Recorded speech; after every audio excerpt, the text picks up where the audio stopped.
What's up, everybody? You were tuned in to the Cris And Maul. podcast, episode 64, Takeover Wednesdays. Hope everybody's having a good night. Hope everybody's had a good day at work, whether you're at work or you're at home. Hope you're having a good night. Got a lot of things to get into. Got a lot of things to talk about. So without further ado, let's get to it.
And we are back.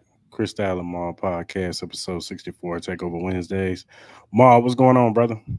Not much, man. How you doing, bro? I'm doing good, man. Can't complain, man. Another day at work. My Monday. You know how that go. Yeah, I know how that go. It was pretty the calm before the storm tomorrow. Slow Yeah, day. should be a busy weekend. March Madness tomorrow, so it's gonna be a long couple days, man. But look forward to it. Yeah, for sure. Well, all right, man. Let's get into these topics, brother. Let's talk about Anthony Edwards and that crazy dunk. Yeah. Now, for those who don't really watch basketball, check this out.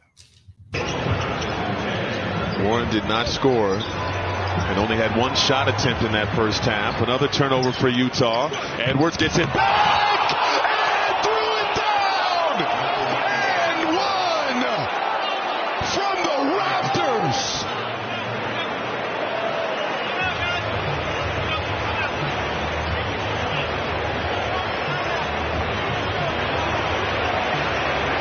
Immediately looked down at his hand after the dunk. It's an and one opportunity, but if he can't. Now, we've seen some crazy dunks in our lifetime, some good posterized dunks. But this one is up there, man. But do I think it's the best one of all time? No, I do not. I got a few dunks that are better than this dunk. Even one by Mr. Anthony Edwards himself. I think his dunk he did on Toronto, wasn't it Watabe? Once an Abbey or whatever. I think his baseline dunk on him was better than this one. But this one was great. I think so. This one was great. But I thought that one was better because he came baseline on him, rose above him, and dunked on him. So, and then we've seen a dunk like this before from Blake Griffin. I thought his dunk was a little bit better, just a little bit. You know what I'm saying? I think Sean Kemp's dunk on Alton Lister was better. The dunk and the point, I mean, that's classic right there, man. Michael, when I was going through these lists and finding dunks, you know what I'm saying, that, I felt was better, I just had to go back and watch them. Patrick Ewing was in a lot of these dunks. He was in a couple. He got dunked on by Pippen. He got dunked on by Jordan. He got dunked on by Penny. And all three of them was crazy dunks. But my favorite dunk of all time is Vince Carter jumping over Frank West from France. He jumped right over 7'2" Frank West. Just jumped right over and dunked on him. I'm sorry. Okay. That's nasty. And your boy Kobe dunking on Yao Ming. Yeah. I'll say this. To be devil's advocate, I did like the baseline dunk that Anthony Edwards did have.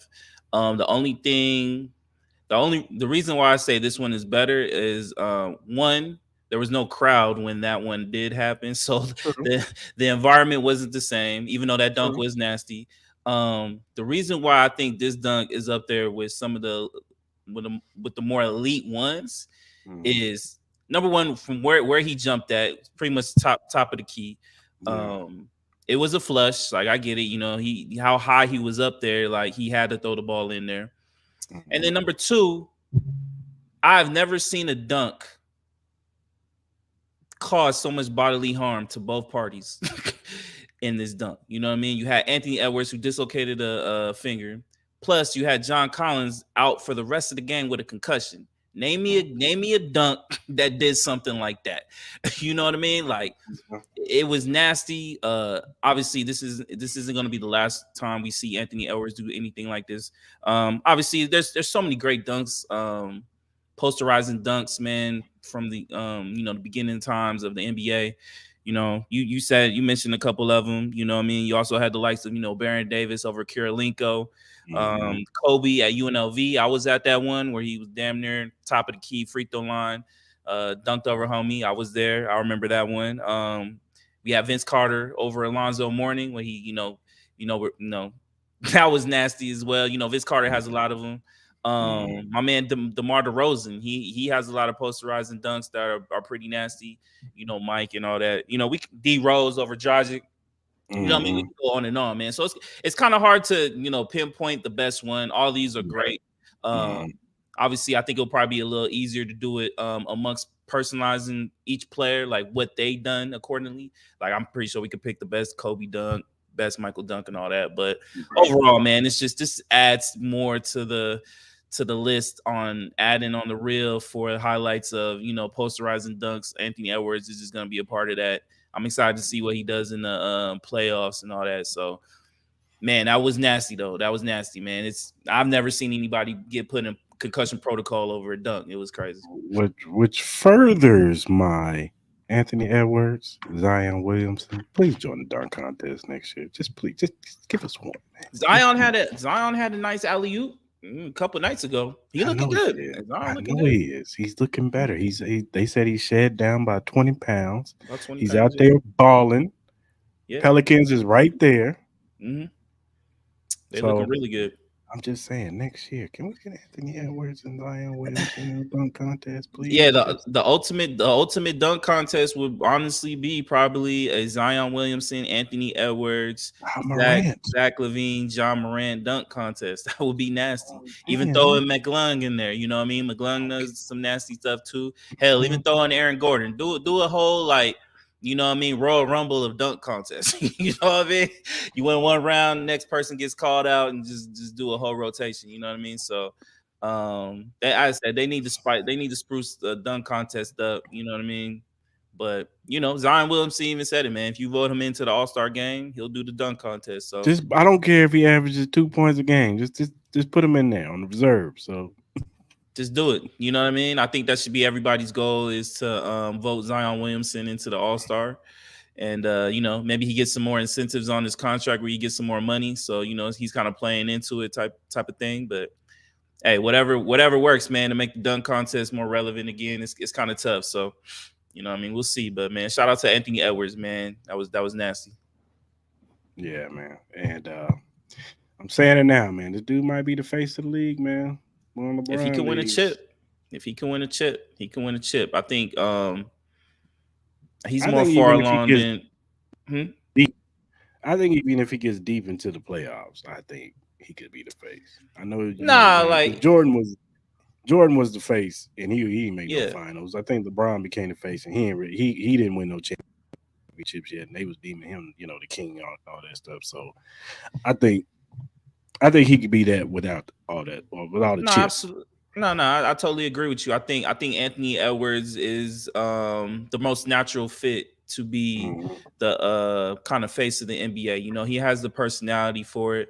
In the beginning, I thought John Morant was heading in that direction, but with certain circumstances, that kind of like he kind of killed those kind of like momentum. That he kind of killed that momentum off a little bit. But Anthony Edwards has a personality. He has a play style that fits for what the mold is to be the face of the league. You know what I mean? I know a lot of people are.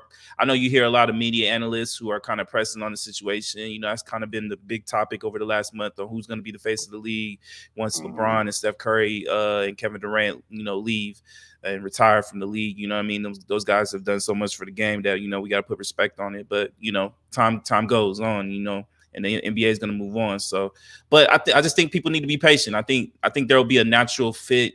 I think there will be a natural way that a person will be developed into being the face of the league. You know what I mean? We kind of went through this whole dynamic when Michael Jordan left the league. People were worried about who was going to be the face. No one really saw Kobe being the face of the league. That was kind of like a natural progression.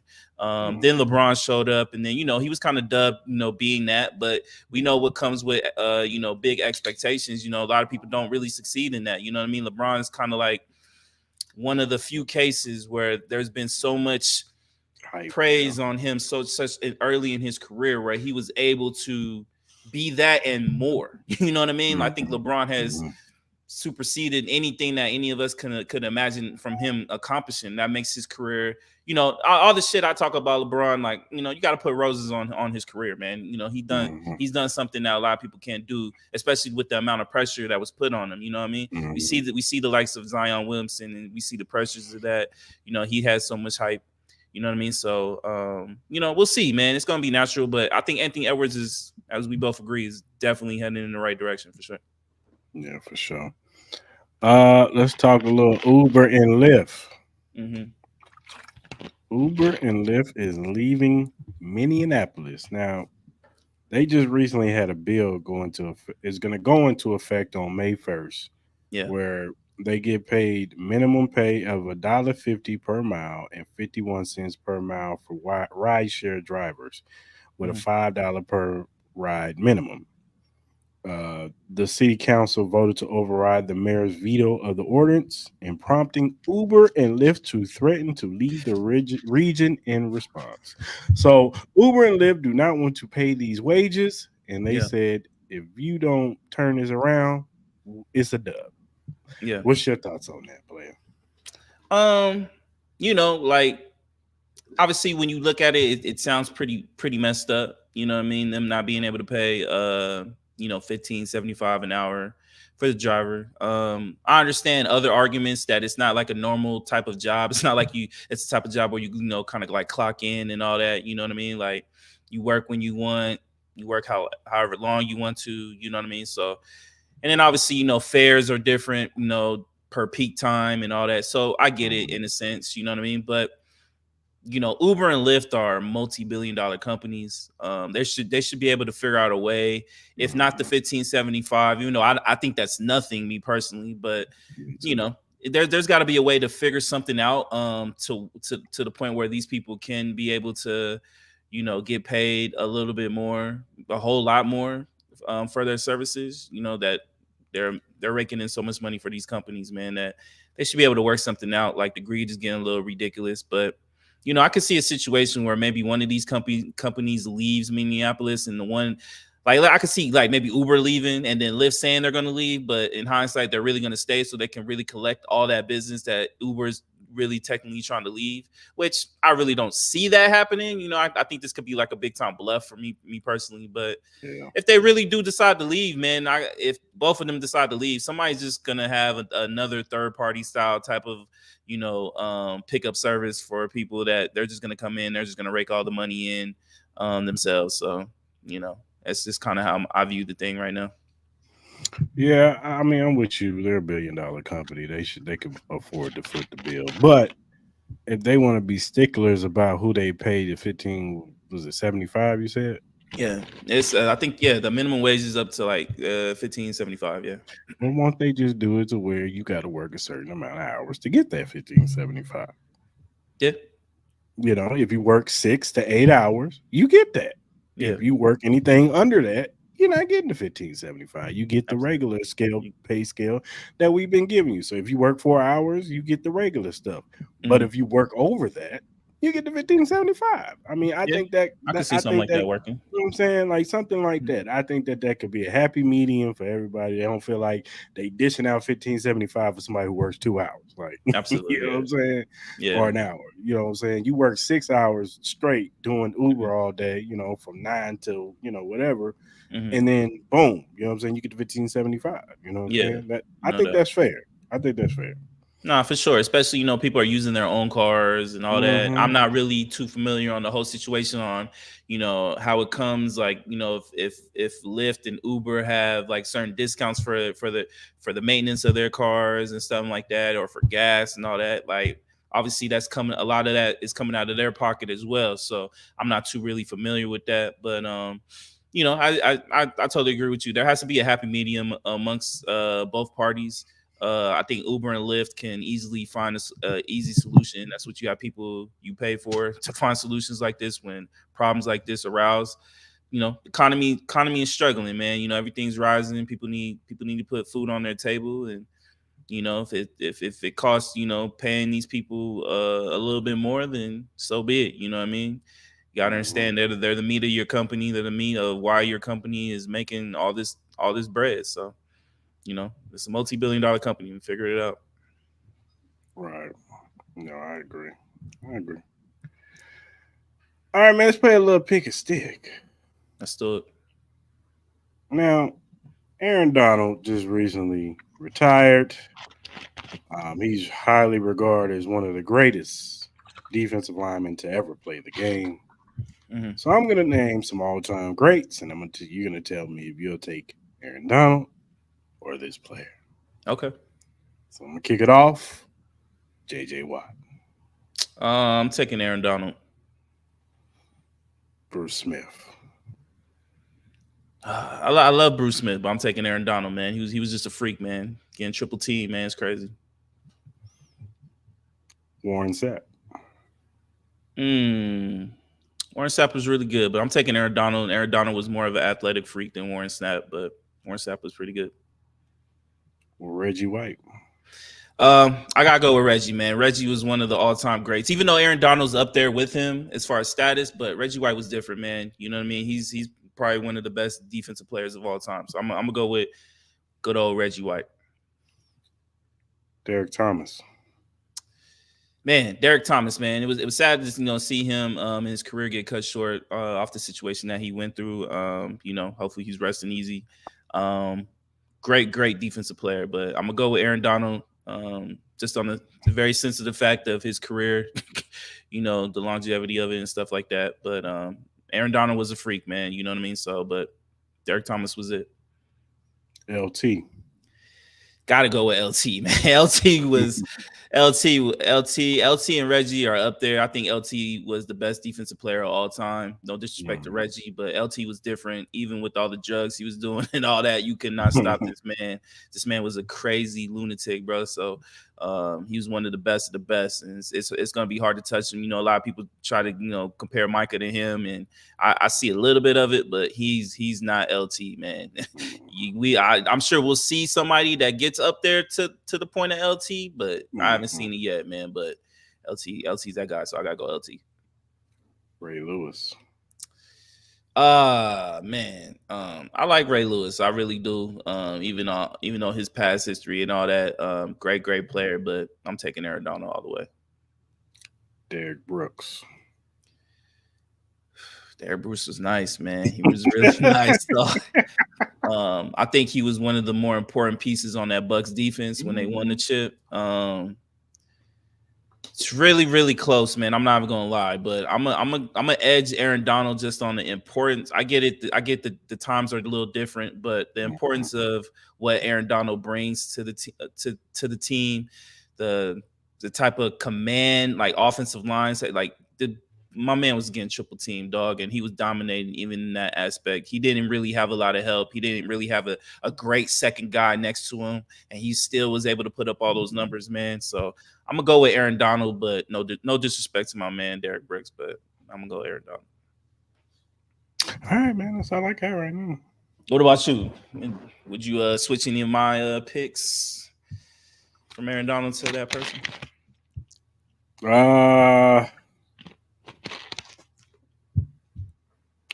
I'm probably gonna sound like a homer, but I'm gonna say Derek Thomas. Derek Thomas. Derek Thomas was special, man. He was. No, he was. He really was, man. Because how many years did he play before he passed away? I'm gonna say like six or seven, right? Yeah. That man had a 26 season, bro. No, he did. He did. No, it was crazy. It was crazy. That man had 7 sacks in one game. Yeah. No, I know. Oh man. How many years did Derek Thomas play? Hold on, give me a second. Pull it up right now. He played 10 years. Oh, he played 10? Mm-hmm. No, it's about the same as Aaron Donald. I honestly, I wouldn't be mad anybody picking him over Aaron Donald. I'm gonna still take Aaron Donald slightly, but I wouldn't be mad at it. You know what I mean? Yeah. He was one of the best of all time. You know what I mean? And if he didn't tragically die, man, you know, he could have been maybe even up there with LT. You know what I mean? So, you know, yeah, just tragic how that story ended. Yeah, for sure. But yeah, shout out to Aaron Donald, man, one of the greatest of all times, brother. Definitely top five. What do you think Aaron Donald's gonna get into? You think he'll get into? I don't see him being no announcer or nothing like that, but I can see him being like an analyst. I can see him talking and something like that. Yeah, okay, NFL Live or NFL Network. He talks something football, like that. Whatever. He's pretty articulate, so he could get on there and talk. You know what I'm saying? He's not like some of these other guys. Sound like they don't need to be talking or whatever. But nah, yeah, I can see him on Fox, man. They already got a couple of D linemen on there with Michael Strahan and Howie Long and all that. So that's what I'm saying. Like I can see him talking on that. Yeah, that'd be interesting. All right, man. Target and Walmart are doing self-checkout subscriptions. Now I'm gonna let you lay this one up. So pretty much there's been if you haven't noticed, like on social medias, a lot of people have been kind of complaining on how a lot of Walmart stores and Target stores have been closing their self-checkouts. So there are some rumors saying that they think reports that Walmart and Target are gonna start limiting the access to these self-checkouts to people who are subscribed to their more plus packages on their apps and stuff like that. Kind of how like you got ESPN, but you got ESPN Plus for all the other stuff.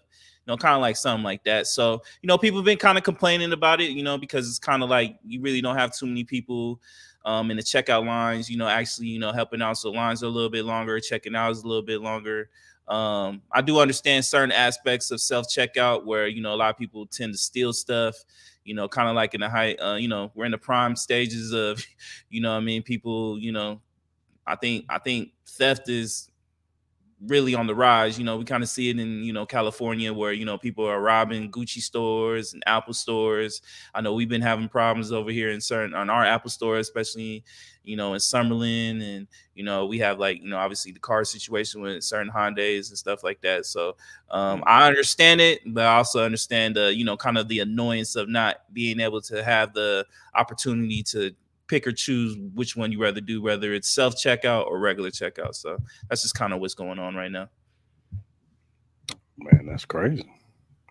You think it's what's your kind of stance on it? Do you understand it? You think they should do it, shouldn't do it? I don't know. I get where they're coming from, but subscription, I gotta check out my stuff. Yeah, you might as well just order online. I think sooner or later, man, it's just gonna be like all online based, man. Yeah. Especially in certain cities, man. You see, like in Oakland, bro, like you can't. They can't have anything no more, man. People are robbing stores and all that, and sooner or later, these big companies gonna be like, "Fuck it," you know what I mean? Instead of having these stores, man, we can literally just save costs. We don't have to pay employees. We don't have to pay for the renting the space out. We don't have to pay for electricity, none of that. We can just pretty much have everything in our warehouse. You order it through our website and call it a day. We don't have to worry about people robbing our stores and having to go through insurance claims and all that. You know what I mean? Like the way people are acting, sooner or later, is going to head down that way. You know what I mean? Especially in certain cities. Yeah, for sure. All right, man. This next topic is a little touchy. Might be a little touchy for you, Mm-hmm. But Kobe Bryant's parents are auctioning off his ring. Yeah. Now, Kobe gave his father Joe his 2000 championship ring. Mm-hmm. Gave his mother a replica of the ring. I Mm-hmm. think it's at hold on, let me pull it up. Just had it. Okay, here we go. Replica this made of 14 karat, had a total of 40 diamonds. Is being auctioned off.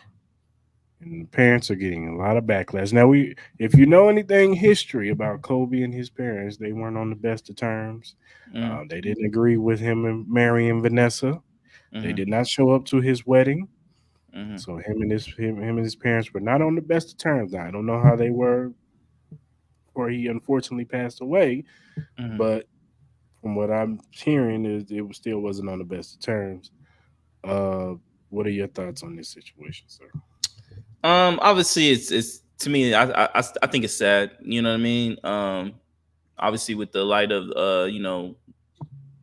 the understanding of the relationship between Kobe and his parents. Like, I'm not going to sit here and try to delve deep into that. Obviously, that's a touchy subject. You know what I mean? I don't have all the details, so I'm not going to try to sit here and act like I do. Overall, I wish they can go a different route. I get it is a replica, but it's still a significant piece to Kobe's history. If they do sell it, hopefully, they get money for it. Maybe they're struggling with some money or something like that. Maybe they need to do it. But hopefully they sell it to somebody that's really going to cherish it. Put it up. Maybe somebody donate it to the Hall of Fame or some or some. You know what I mean, to a point where people can still be able to appreciate Kobe's ring. You know what I mean, where fans can be able to see it and stuff like that. So hopefully it just goes into the right hands. It's a sad situation though. You don't want to really see anything like this, especially after his passing and stuff like that. Hopefully maybe even Vanessa even considers paying for the ring. I get it. Maybe they don't have really the best relationships, but overall, I'm sure Vanessa's pretty well off, you know what I mean? So hopefully, maybe she can buy the ring and, maybe put it up for, the Hall of Fame, donate it to the Hall of Fame or something, or maybe, give it to the Lakers where they can display it within Staples Center. I'm still calling this Staples Center. I'm not calling it crypto, but something like that to that magnitude, you know what I mean? So, hopefully something like that can happen. Yeah, hopefully like somebody like Shaq can go buy it, you know what I'm saying, and then Yeah, give it somebody. to Vanessa, Yeah. man. You know what I'm saying? Like, I'm just Hopefully, yeah. Hopefully, the Vanessa can, hopefully that whole relationship between them and Vanessa can go. I said, I don't know the whole details. Maybe they already have, maybe it's not as bad as reports have been written. You know what I mean? So, blessings to them, man. Prayers out to them, man. I know they probably still struggle, with the loss of Kobe, just like, the rest of us fans do. So, hopefully some can get worked out to where everybody can be happy with the resolution. All right, man. Let's do our Bet US picks of the week. Yep. Shout out to Bet US where the games begin.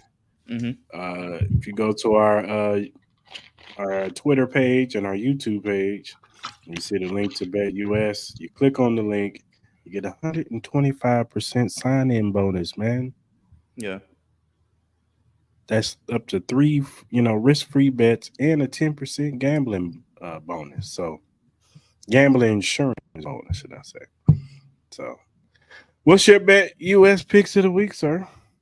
So obviously March Madness starts tomorrow. So a lot of my 3 picks are going to come from tomorrow. So for tomorrow, I have NC State on the money line. NC State has been coming in strong. And obviously they won the SEC championship over North Carolina. So I think they're going to play pretty well. I think they are playing Texas Tech tomorrow. So I like that. I'm picking the upset.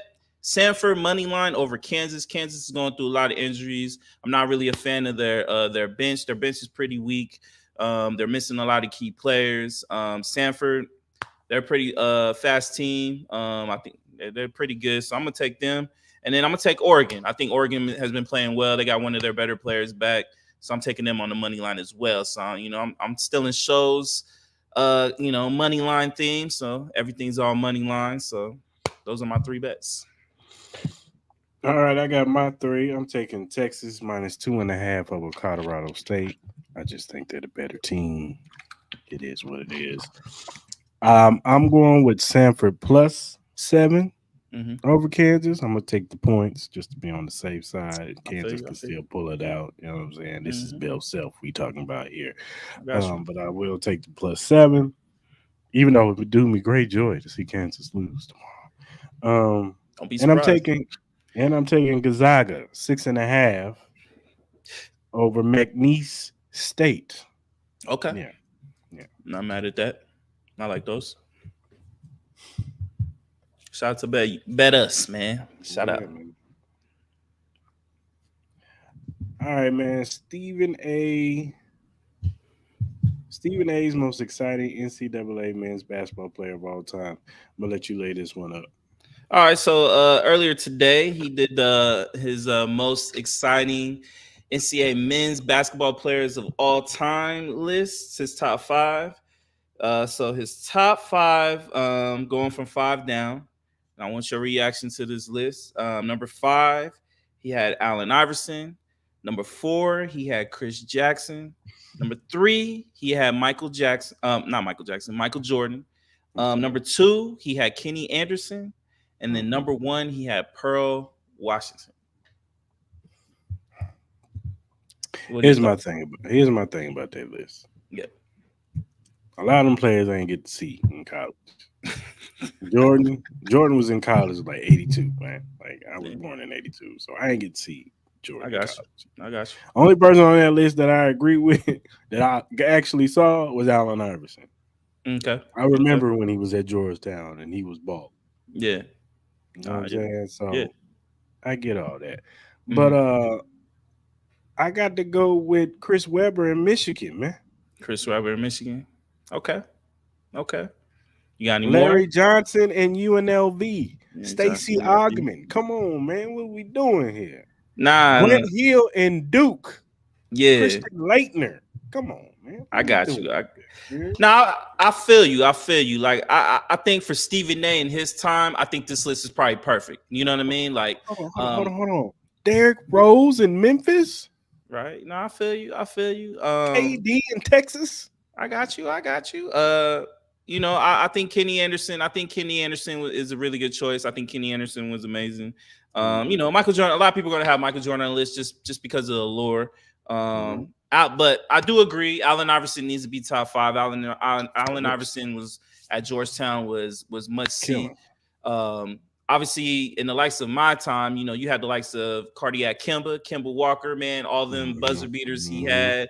That was amazing look. Obviously, you got to put Steph Curry in there. He had an amazing run during March Madness one time.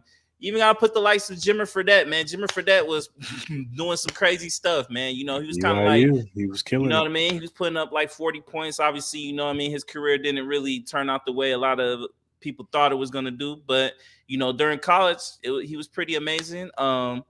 You know what I mean? You had Mike Bibby in the Arizona days, with Miles Simon and all them. Gilbert Arenas put up some great numbers and stuff like that. Stephon Marbury with Georgia Tech. You know what I mean? You had that. Obviously, Vince Carter with North Carolina. He had a lot of great, big time games. I hate, obviously, I'm not a fan of Duke, but I'm a North Carolina Tar Heel fan, so I hate Duke. But they had some great players too, like Kyrie Irving, Zion Williamson, Jay Williams. Before Jay Williams was nice, like. You know what I mean? He was going to be nice in the league if he didn't have that motorcycle accident. So you got to put respect on Jay Will's name. He killed North Carolina a couple times. You know what I mean? Even surprisingly, JJ Redick in college, you know what I mean? He had some exciting games as well. Obviously, we cannot forget about Carmelo Anthony. He had an amazing run with Syracuse. You know what I mean? Brought them to a championship. Absolutely. You know what I'm saying? So there's so many players that obviously we don't get the same crop of players that we used to. You know what I mean? Like, back in the day, we had NBA stars play college basketball. You know what I mean? So, but yeah, there's just so many names, man, that we can just come across, say that just were just exciting players, man. It's kind of hard for me to put top 5, but I think Allen Iverson will easily be top 5. So that's probably the only one I honestly agree from my era that I do remember playing is probably Allen Iverson. Man, Iverson was everything, man. From college basketball to the NBA, like and his game translate to the NBA to what he did, and he changed the game, the look, the everything to from the cornrows to the way people dress to the crossovers. He brought the N1 crossover to the NBA and all that stuff. So yeah, Allen Iverson is. If you make a time capsule of basketball, you have to put Allen Iverson in there. You have for sure. John Morant, man, when he played in college, man, like that was you kind of saw what Ja was gonna be. You know what I mean? Even Anthony Edwards at Georgia, man. He had some pretty exciting games too. You know what I mean? So I'm not mad at the list. That list is for the old heads. You know what I'm saying? So I ain't mad at that. No, not at all. All right, man. Let's go to the game, man. PS5 bracket. I don't have you got the bracket in front of you? Yeah. Let me pull it up. So they did the whole bracket. Let me see where it's at. Okay. So starting from this is kind of like their final for a 12. So it's final 16 games. Okay. All these are mainly PS5 games. PlayStation games. They're all PlayStation games, but it seems like a lot of them came from like PS4 to PS5 era. So if you look at the top of the left bracket, you got Uncharted 4 going up against Last of Us Part 1. Then the second set of games is you had Death Stranding going up against Spider-Man, Miles Morales, that Miles Morales game. So from that bracket, Uncharted 4 lost to Last of Us Part 2. As it should. Which I'm not mad. Last of Us 2 should have won. Death Stranding beat Spider-Man, Miles Morales. I get it. Miles Morales was a shorter game, so it wasn't really a longer game. I think it was about like 9-10 hours if you beat it. I thought it was an amazing game, but I never played Death Stranding, but I know a lot of people are big on Death Stranding, but I don't know. It was kind of weird. So anyways, from that, Last of Us Part 1 ended up beating Death Stranding. So that game made it to the Final Four on the top of that bracket. As it should. The bottom left bracket, you had God of War 1 of the newer gen going up against Gran Turismo 7. Now, I get it. Gran Turismo 7 is a racing game, but Gran Turismo is a big part of Sony PlayStation. If you know Sony PlayStation, you know Gran Turismo is huge. But we all know God of War. Come on, man. Was going to win that game. So that was it's the newer version of God of War, not the old version, but it's the newer version, God of War Part 1. I might pick the old version. Anyway, go ahead. So, and then the second two would be Returnal, which I love that game. That game is pretty much to me the modernized like Metro Primetime game, going up against the Spider-Man First remastered. So between those two, Spider-Man won against Returnal. So now you had the battle between God of War and Spider-Man. Who do you think won? God of War? God of War won, which God of War 1 should have won. So for the top, so now you have the battle with Last of Us Part 1 and God of War. So I'm going to leave it at that on the left side. Now on the right side of the bracket, top right of the bracket, you had God of War Ragnarok, which amazing. You had the Demon Souls remake. And between those two, God of War Ragnarok won. Demon Souls was really amazing. I played that game. I love those style of games, but God of Ragnarok was amazing. Yeah. On the bottom half of that bracket, you have Last of Us Part 2 going up against Horizon Dawn Forbidden West. So Horizon Dawn Forbidden West was an amazing game, but we all know Last of Us Part 2, that one. I love that. That was probably my favorite part. I know a lot of people go with Part 1. Part 2 was my favorite of all time. But anyways, going on from there, to the bottom part of the bracket, you have Ratchet and Clank going up against Spider-Man 2. I like Ratchet and Clank, but it has no business going up against Spider-Man. What are we doing here, man? Spider-Man 2 won that. And then on the bottom tier of this bracket, you had the first ever Horizon going up against Ghost of Tsushima. Who do you think won that one? Okay, say that again. Who? So it was the first Horizon game going up against Ghost of Tsushima. Probably Ghost of Tsushima, right? Ghost of Tsushima won. So now you have the battle with Spider-Man 2 and Ghost of Tsushima, which is a very big battle. Like that's a big battle. Like it could go either way. So I'm gonna start at the top of the bracket. You had God of War Ragnarok versus Last of Us Part 2. I think this one was a tough one. But which one you think won? I think God of War Ragnarok edged it. All right. Okay. I love God of Ragnarok. I love Last of Us Part 2. But I probably would have voted God of War as well. And Ragnarok did win, so it did advance to the Final Four. So I can't be mad at that. All right. Now you have Spider-Man 2 going up against Ghost of Tsushima. Who do you think won? Probably the Spider-Man game. Spider-Man game. You're wrong, sir. Ghost of Tsushima. Okay. Some people might say it's an upset. Beat Spider-Man 2. So Ghost of Tsushima made it to the Final Four. So now in the Final Four, you have Last of Us Part 1 going up against God of War, the first one. Who do you think won that one? This is Last of Us Part 1? Last of Us Part 1 versus the first God of War.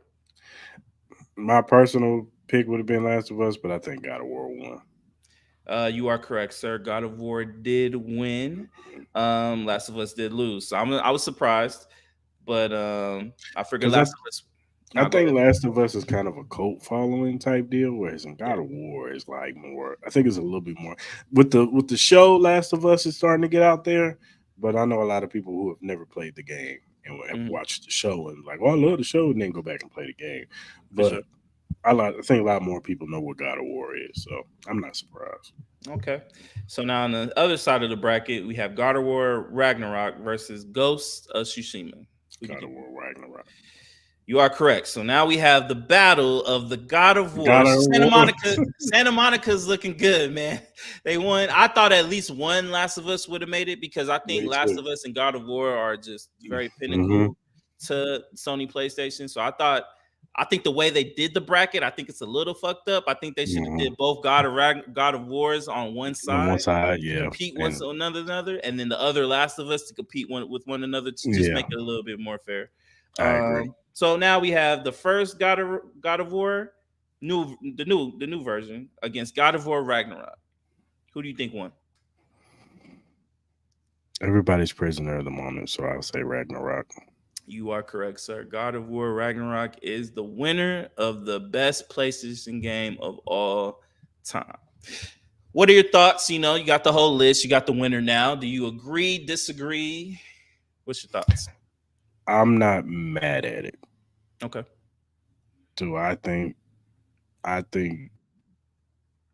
still on this list, I'm still going to pick Last of Us because I just think that it had everything that you ever wanted in a game, from storyline to action to just everything. You got the horror aspect of it, you got the action of it because you're fighting not just the infected, you're fighting the people. You know what I'm saying? So I just think it had everything. The relationship between Joel and Ellie, and it's just it had everything. But the relationship between what's his name? What's the God of War name? Kratos. Kratos and his son Loki. That's what it was, Loki. That dynamic was interesting too, because the little boy, he's grown up, he's a little older now, and he can do a lot more. He's and then the Thor aspect of it, it was just I get it. Nah, I do understand. I'm surprised God of War Ragnarok won. I get it. It's the newer one. It was well polished. It was a great story. But I just think the dynamics of you coming from the older versions of God of War, when you saw Kratos being like just kind of like the more vengeful person, he had more hate in his heart, to the point of he's older. He has a son now. Them going through the dynamics of losing, his wife, obviously his mother. That's kind of like the opening kind of like thing is, they chop down the tree to, kind of like, burn her body, get the wood to burn her body, pay homage to her.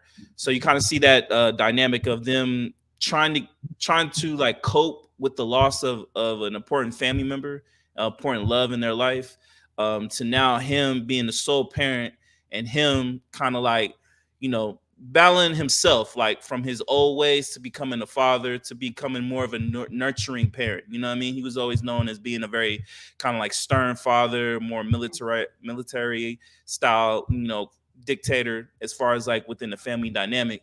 But as you play the game, his heart slowly becomes softened. You know what I mean? And in the second game, he's already got a softened heart, but you know what I mean? It's just kind of like him, kind of like being a little bit more open with his son and kind of understanding, letting him be him. You know what I mean? Like he's a little bit older, but he's gonna be putting more faith in him to be able to be the man that he needs to be. So as far as like The Last of Us, I know a lot of people really garner the first one to high regards. I still say Last of Us Part 2. I love the story a little bit more. I know a lot of people hated being the part of, hate to spoil this, but if you have not played the game, just turn the volume down to the point of Joel, being killed by Abby. And then a lot of people weren't happy that you had to play as Abby, the murderer, to Joel. But at the same time, it's like you have to get away from, you have to get away from the relationship that you built with Joel playing the game, because I know a lot of people love Joel in the sense of you're playing this character, you understand his story to the point where you got to understand Abby's side of the story, where this man literally killed her father and then obviously killed the hope of them having a cure for the virus that was going on in the world. So, you could put on it that Joel made a selfish decision, an understandable decision, because he built a relationship with her to not wanting to see her die. So, I truly love that story. I think the gameplay was way more amazing in the second one as well. Just the atmosphere of it. But you can't go wrong, man. These are 4 great games that are very replayable, man. So if you have not played these games and you love video games, I suggest you play these games, man, for sure. I agree. Let me ask you a question. Yes, sir. How far do you think Helldivers 2 would have went? Helldivers 2? I'll say this. Do I think it would have made the final 16? I think it would have been hard. The only game I could see Helldivers surpassing is maybe Gran Turismo 7, but Gran Turismo is a big key. Maybe Ratchet and Clank. Maybe Ratchet and Clank 2. I think those would be the 2 that it might be able to take over. Maybe more so Ratchet and Clank than Gran Turismo, because I'm not a racing video game person.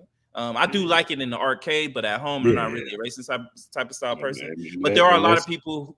Go ahead. No, I was saying only racing game I'm playing is Mario Kart. That's it. Well, you got Mario Kart at home. I'm talking about at home. Oh, at home, yeah. No, I feel you. But I know a lot. I know Gran Turismo has a big following. You know what I mean? Like just in the car genre. So back in the day, it used to be popular. I think it might have made the top 16, but I don't see it being any of the Last of Us. I don't see it being any of the God of Wars. I'm low-key surprised. But at the same time, let me see. Are these games all? Yeah, they're all like. I think they're all exclusive, right? They're all exclusive. So Helldivers is technically exclusive to PlayStation right now. So, if you replace it with Ratchet and Clank, I don't see it being Spider-Man. And if you replace it with Gran Turismo, I don't see it being God of War. I don't see it taking over Returnal, because Returnal was a really good game. If you haven't played it, I suggest you play it. Mm-hmm. I haven't played Death Stranding. I might have put it over Death Stranding because I've never played Death Stranding, but it's a Hideo Kojima game. I'm a big Metal Gear Solid is my favorite game of all time. If you would have put Metal Gear Solid on this shit, nothing's beat. I'm sorry. Right. Ain't that a exclusive?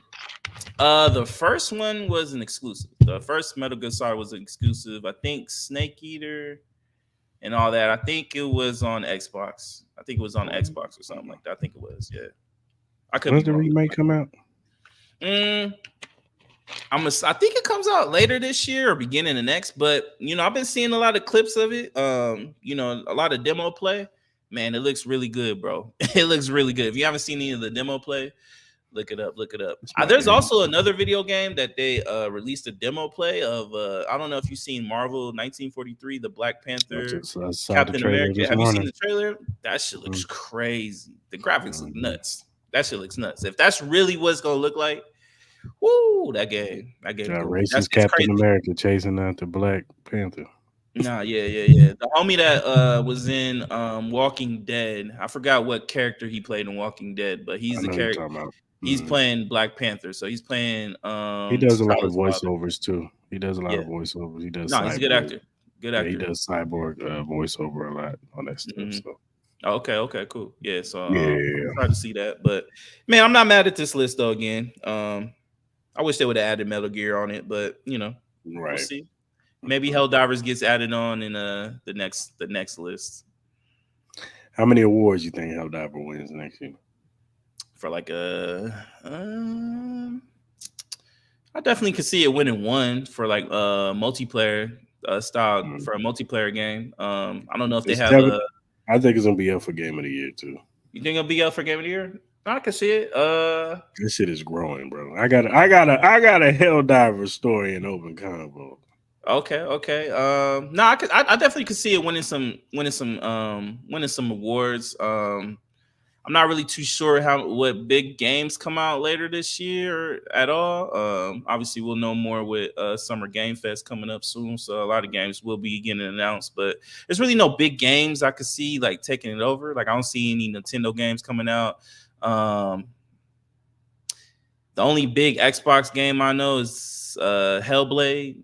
I think it's the new Hellblade or something like that's coming out. I know a lot of people have been looking forward to that. I know that won some awards last time. So I don't know. We'll see. All right, man. Let's talk about Bruno Mars. Yeah.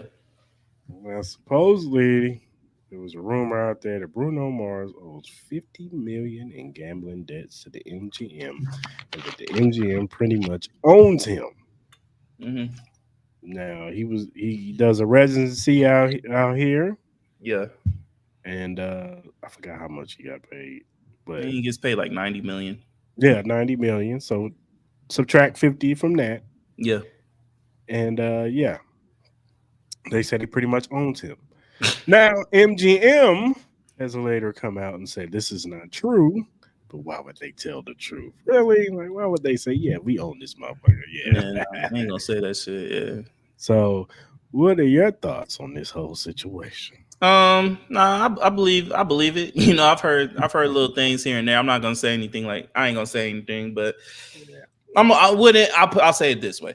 It wouldn't surprise me. You know what I mean? You got Bruno Mars. He just opened up the new Pinky Ring Lounge up in Bellagio. I heard it's doing well, but and then I think he's doing another residency at Park MGM. I think sometime this year. So you know what I mean? Hey. Look. If I'm gonna say this, if it's true that he has a $50 million gambling debt, he needs to just stop gambling, bro. Just put it away, bro. If you're losing $50 million, you're just not good at bets, bro. You're not good at gambling. Just let it go. Save your money. Maybe switch to sports betting or something like that, bro. But whatever table you want, go to another table, bro. Try another gambling sport because it's I'm playing baccarat, man.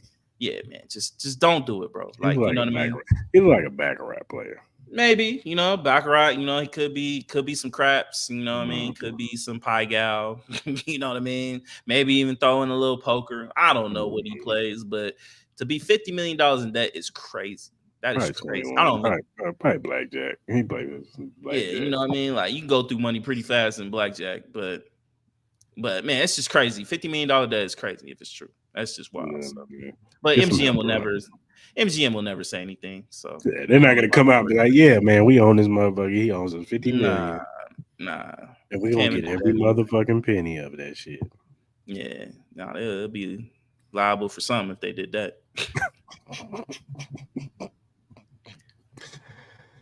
Hey man, shout out to Bruno Mars, man. Prayers, man, to you, man. Hope you get that situated, man. All right, man. Let's do a 2021 NFL redraft. Yeah, let's do it. Pull this up. How? Now, how are we gonna do this? We'll just do it like Do you want me all to right. just name off and say yay, or who would you replace with that player if you would replace that player? Like, Let's just do it I like think this. because I think the consensus is Trevor Lawrence will still be the number one pick, right? No, like let's start with the number one pick easy. I think with everything that went on, I think Trevor Lawrence is easily still the number one pick. I get he hasn't been playing well as far as like recent year, but he has shown things that would consider him being a franchise quarterback. I just don't see another player going number one here at all, especially with in the position where the Jags were at that particular time. They needed a quarterback. You know what I mean? Like, so Trevor Lawrence to me would still be number one for me.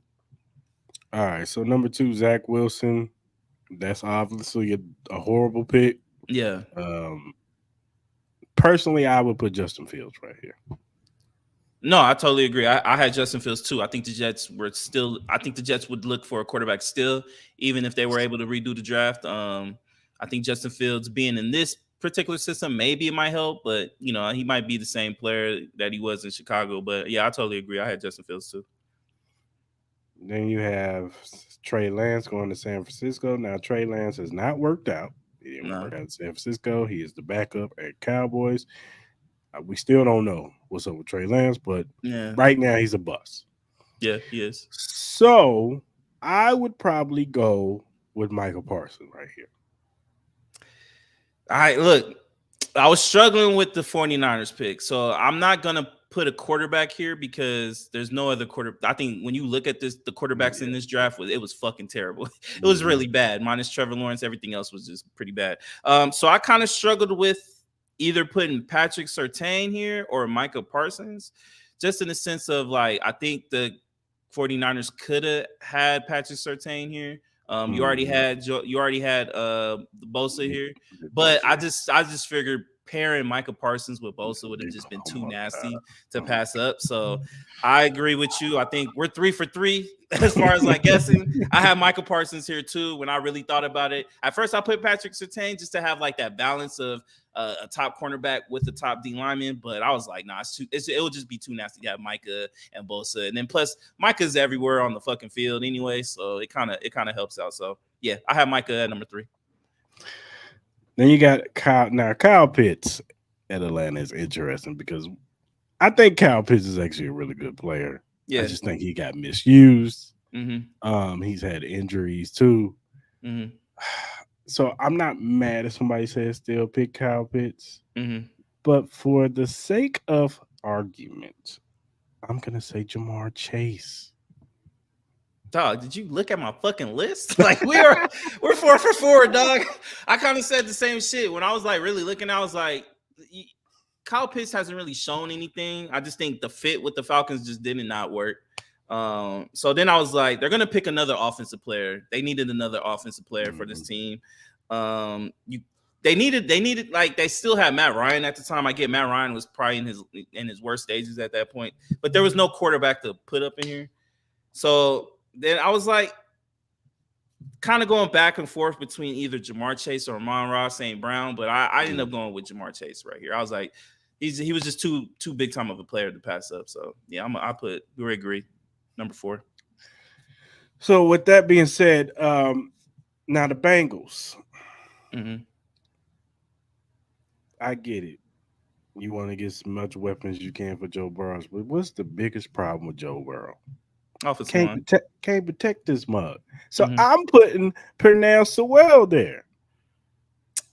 I'm not mad at that. I did not go this route. I think they still would have went wide receivers. So I put Amon-Ra St. Brown at number 5. I'm not mad at that. Obviously, with the way he's produced, he to me, he could be either the best wide receiver or the second best wide receiver from this draft. So I put Amon-Ra St. Brown. But I'm not mad at that pick because Bengals offensive line was terrible at this particular time. It still kind of is, but it's getting a little bit better. But yeah, that's who I have. So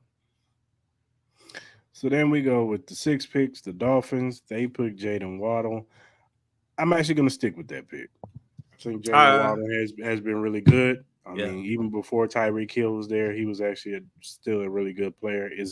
He's probably more of a number 2 than a number 1, but he still has played really well. Health has been a little bit of an issue, but he's still a very good wide receiver. So I'm not mad at Dolphins taking Jalen Waddle. Yeah, no, I agree with you. I had Jalen Waddle still here at the number 6. They needed another receiver. Obviously, this was before the Tyreek Hill trade, but yeah, I agree with you. Number 7, they had Penei Sewell. I obviously put him over there with Joe Burrows and them to protect his left side. Dude, this one's difficult.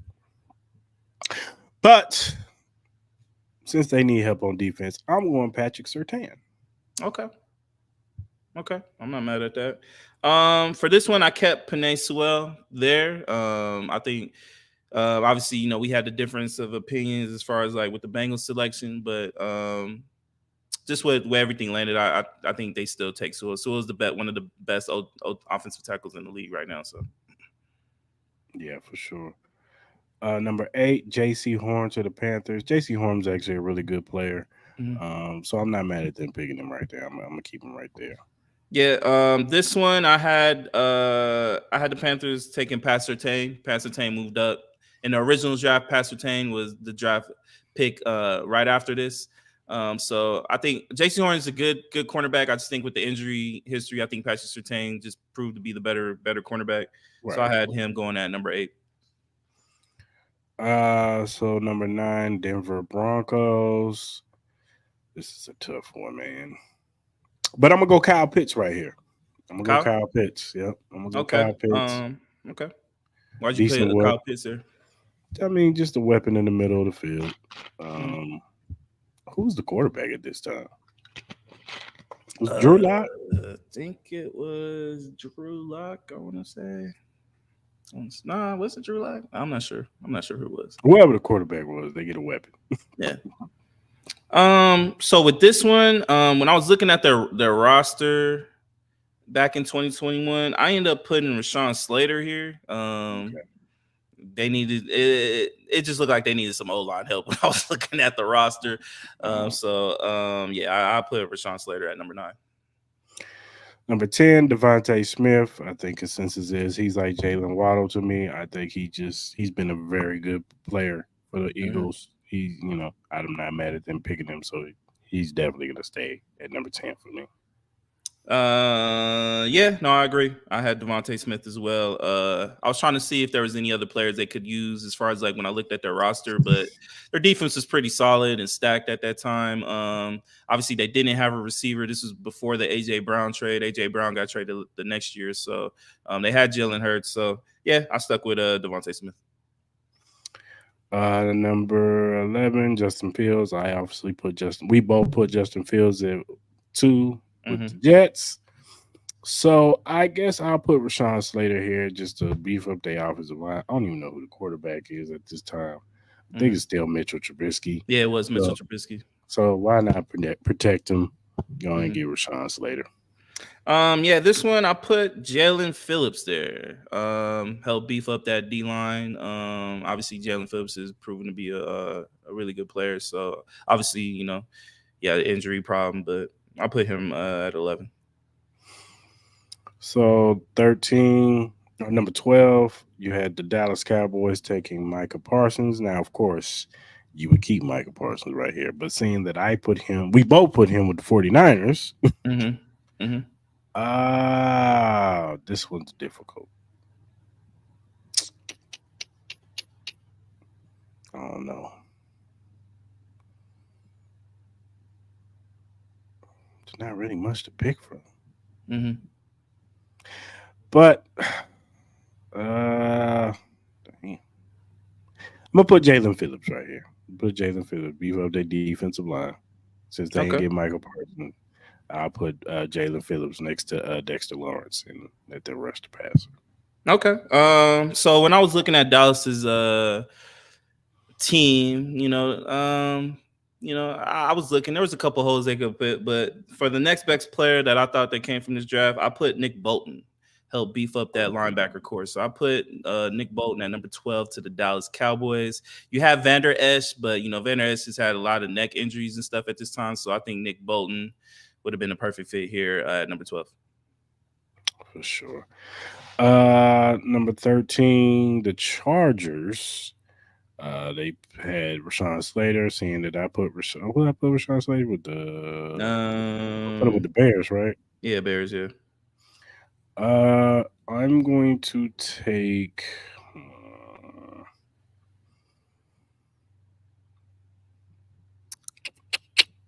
I'm gonna put Amon St. Brown in this one.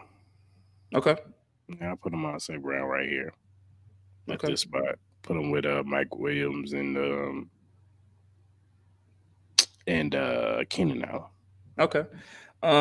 So this one with the Chargers, as you said, they went with Rashawn Slater. So I kind of stuck with the O line.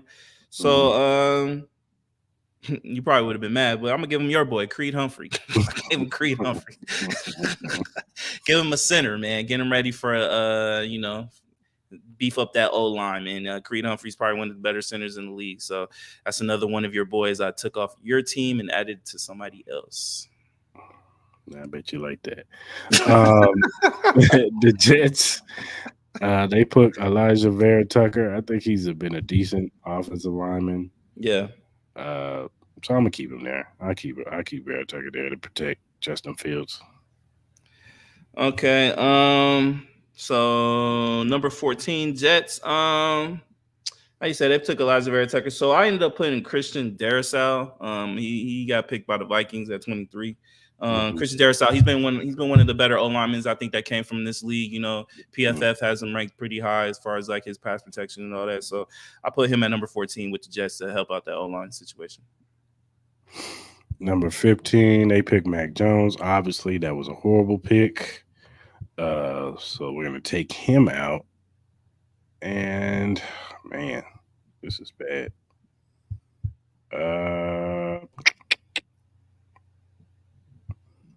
Can I put here? Yeah, I'll put Darcel right there. I'll put him here. At number 15? Yeah, and they could just bring in a veteran quarterback, whoever that may be. For this pick, I put Travis Etienne. There's really not a quarterback I would put at 15 that I would have them take at 15. So just to give him some more explosiveness, I forgot who that running back was at the time. I don't think they had what's his name. So I put Travis Etienne here at number 15. Let's see, number 16, Xavier Collins. I can't even tell you anything about Xavier Collins. Has he been good? I'm not sure, bro. I'm not gonna lie. I don't think he has. I don't know. For the sake of argument, let's say he's been okay. So instead of Xavier Collins here, I'll put Nick Bolton right here. Nick Bolton. Okay. Bolton right here. Let's see. So they took a linebacker here. Ugh, it's getting kind of crazy. Who was their tight end? Who? The Cardinals. Was Ertz there yet? Was it Ertz? This draft is kind of terrible. I'm gonna give them Asante Samuel Jr. I'm gonna give him Asante Samuel Jr. Okay. Number 16. Number 17, your boys.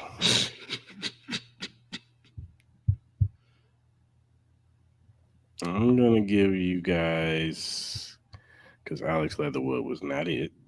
He was terrible. I'm gonna give y'all Josh Myers, center. Okay. We did need O-line help, so I'm gonna agree with you. I'm gonna go with Josh Myers. All right, back to the Dolphins again. Number 18, I'm giving them Travis Etienne. Travis Etienne. Okay.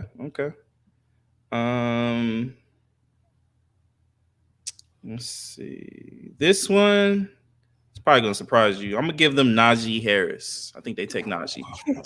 Hold on, what are we doing here? What? I'm gonna give them Najee. Thought you would have him not even in the first round. No, I lied. Take that fucker back. Nah, I'm gonna give him Najee. I was gonna say Javonte Williams, but he's had some injury problems. But I'm gonna give him. If he wasn't for that nasty knee injury, I would probably say Javonte. But I'm gonna give him Najee. Number 18. Number 19. Jermaine Davis. Mm-hmm. What is he? Yeah, linebacker. Yeah, linebacker. I don't even know if he's any good. I don't think he is. So the Washington Commanders take. I don't even know. This is a bad draft.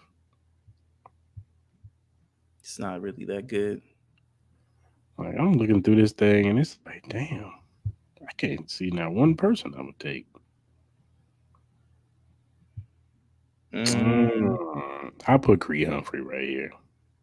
Creed Humphrey. Mm-hmm. With this one, I'm gonna give them.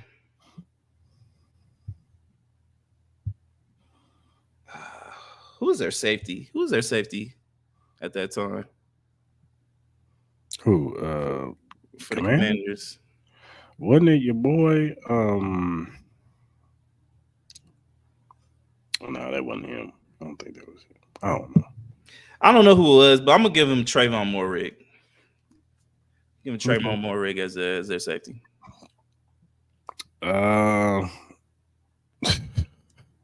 Let's go 20. Kadarius Toney. We all know how that is.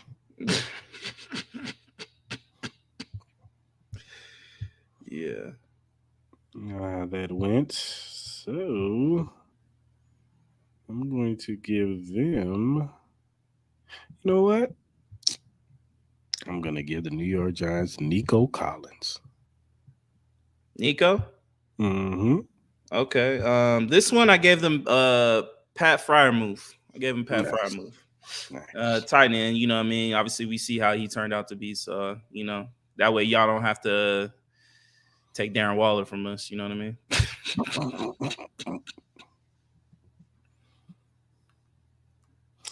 All right, the coach selected Kwity Paye. Mm-hmm. He's a solid player. Probably last year was his best year at 8.5 sacks. I'm gonna keep the pick. Kwity Paye. Mm-hmm. I'm gonna keep the pick. This one, I'm gonna give them. Malcolm Kuntz. Malcolm Kuntz came off strong at the end of the year. You kind of see his potential. So I'm gonna put Malcolm Kuntz here. Okay. Number 22, Caleb Farley.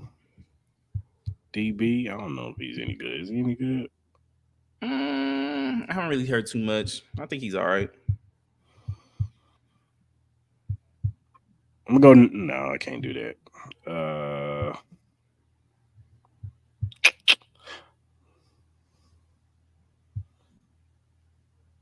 I'm going to take.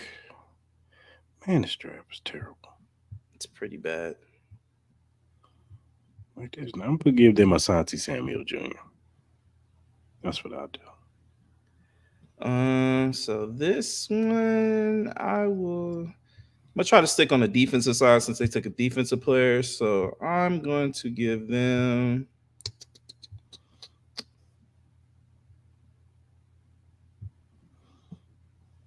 I'm gonna give him Devon Diablo, number 22, help linebacker core. Number 23, Christian Darcel. Didn't I put him somewhere else? Yeah, he was one of the better O linemen. So I think you might have gave him to either the Chargers or the Patriots, one of the two. So I'm gonna put Pat Freiermuth in there. Okay. This one I gave Nico Collins. Okay. Nico Collins to the Vikings. Number 24, Najee Harris. I'm keeping Najee there. This one, obviously, I put Najee a little bit ahead. So this one, I put Ramondre Stevenson at 24. 25, of course, Travis Etienne, but I gave him to the Dolphins, right? Yeah. So I'm going to put their second round pick, Andre Cisco. Okay, for the Jags. Mm-hmm. This one. I'm gonna stick on the. I'm gonna stick on the offensive side. I'm gonna give him Rondell Moore. Okay. Number 26, Greg Newsome to the Browns. Greg's been decent. I'll keep him there. Yeah, me too. Okay, I'll keep Greg Newsome there. Number 27, Rashad Bateman. Now, Rashad, he has talent. He just can't stay healthy. Yeah. So, I'm going to put.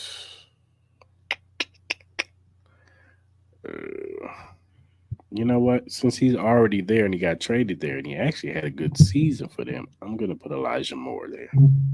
Elijah Moore. Yeah, I was gonna say the same thing. It was either between him or Tutu Atwell, but I went with Elijah Moore. Mm-hmm. The Saints, Peyton Turner. Ain't Peyton Turner really good? I think so. I'm gonna keep him there. Yeah, I'm gonna keep Peyton Turner in there as well. Number 29, Eric Stokes. I think Eric Stokes is decent. You don't keep him? No, I'm gonna put Tyson Campbell there. Tyson Campbell. This one. Jesus, it's such slim pickings for this goddamn draft. It is. All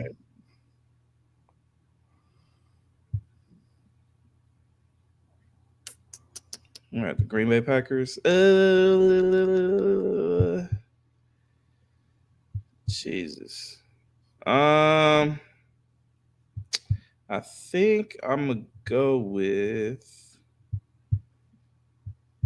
See if I can find. I could have swore I saw him when I was looking everything up. I'm gonna go with Nate Hobbs. I think Nate Hobbs has been a pretty decent cornerback. I'm gonna go with Nate Hobbs. All right. Number 30, Greg Russo. There was high hopes for this guy, but I don't think he's really lived up to the defensive the sack person. He's good against the run, but against pass, he hasn't been the sack monster that everybody thought he was gonna be. So I'm gonna roll with. I'm gonna go with Tutu Atwell. Okay. Yeah, I went with Tutu as well. Number 31, Jasha Owe. I don't know if he's been any good.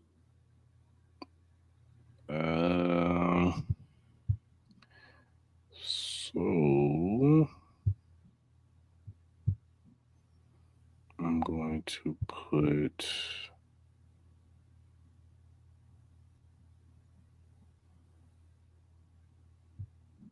But you know what? Before he got hurt, Javonte Williams was really, really good running back. So I'm giving Javonte Williams. Yeah, I went with Javonte too. For 31. And then 32, Tampa Bay. Got to protect your bull, Tom Brady. Mm-hmm. So I'm gonna go with Liam Eisenberg. Okay.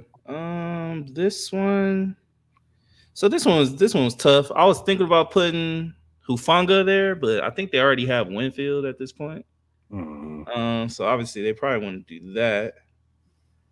So I end up going with. Let's see if I can find them.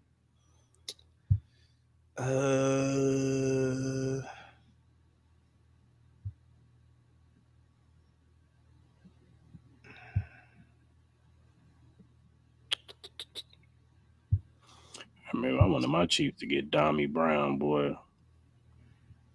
Yeah. This one's tough. Yeah, Gainwell up in it, Michael Carter. I'm gonna say Gainwell. I'm gonna say Kenneth Gainwell. This when I was looking at this draft is fucking terrible. It is Like bad. it's definitely top heavy for sure. I think once you get to like 15, after 15, it starts getting a little like, there are some players that do play pretty well. Like obviously, I didn't put You know what? Fonga in there, but I'm gonna change my pick. Okay. I'm gonna change my pick for Tampa Bay. I'm putting Trey Smith, our right guard. He was Smith? a 6th round. Yeah, and the only reason why he was a 6th round pick is because they had the health scare with the blood clot. Oh, okay. That was the only reason why he dropped. Okay, He would have cool. been. They said he would have been a 1st round pick had he not had that issue. For sure. And he was like I think a couple of years removed from that. So yeah. So I'm gonna put Trey Smith there. All right, man. It was a good exercise. Difficult. Yeah, I'm surprised you didn't put DeMar Hamlin nowhere. You know what? Don't do that. Don't do that to DeMar, man. Do not do that to DeMar, man. He ain't asked for this, man. My bad, man. My bad, DeMar. Oh, damn. My bad. He said Landon Collins was the safety. That's who I was thinking of too. I ain't couldn't think of it now. Where? Oh, for I think it was for Washington. Landon Collins. Okay. Yeah. Tony should have been top 10. Oh my god. Stop that. Stop. He got jokes. That's all right. He got 2 Super Bowl rings though. Kadarius Toney be undrafted. That's what he'd be. Yeah, he would. Undrafted. 7th round pick at the best. No Zach Wilson though. You don't think no one would have tried to take Zach Wilson? You think there's a? You think all right? Let me ask you. Undrafted. Let me ask you. Would there be a perfect situation for Zach Wilson? Obviously, we know what he was. Obviously, we know what he is. With the situation that he was with the Jets, but it wasn't really the best situation for him. Could you have seen like maybe another team maybe trying to trade up, like maybe the Niners try to trade up and like be the backup to Jimmy Garoppolo at the time or something like that? Maybe. Or maybe like maybe he's the backup for Tom Brady. Backup for Tom Brady. Be the heir apparent instead of Kyle Trask. Yeah. Maybe you can be the backup for no, I can't be over there. Or what's the name was that? Matthew Stafford was in with the Rams already, right? 2021. I think it was when did the Rams win the Super Bowl? Because that was the first year that I think. No, was that the first year Matthew Stafford was at the Rams when they won the Super Bowl? I think so. It's first or second year. Mm-hmm. But if so, then I could see him backing up, learning from. Which I still think would have been a good spot for him. Sean McVay, work with him for a year or 2. Let him sit behind what's the name and learn. He should do it now. Like Matthew Stafford's only going to play for a couple more years. That's what I'm saying. That's what I'm saying. I still think it would be a good move for Zach Wilson to go over there and learn from McVay and Matthew Stafford. You know what I'm saying? He has the arm talent. It's just more of upstairs for me. You know what I mean? Yeah. Like he showed you can throw the ball. So maybe he could sit him down and help him out. So. All right, man. It's open conversation. Let me tell you what happened to me yesterday. Yeah, man. Tell me what's up. So I get on Hell Divers too. Mm-hmm. And off top, the racism is suing it. Mm-hmm. I jump in the game. And when I jumped in, they had already won. They had already completed the missions because it was kind of confusing because I'm like, why are we not diving? It just showed the ship coming back. So they had already completed the mission. So whoever the dude is, first of all, I don't know how you could tell I was black because you can't see the picture. I got a logo there. Mm-hmm. You know what I'm saying? Mm-hmm. So he's saying, calling me the N-word. For real? And, yeah. Then I had the mic on. He's talking about stop breathing so hard, you fat fuck.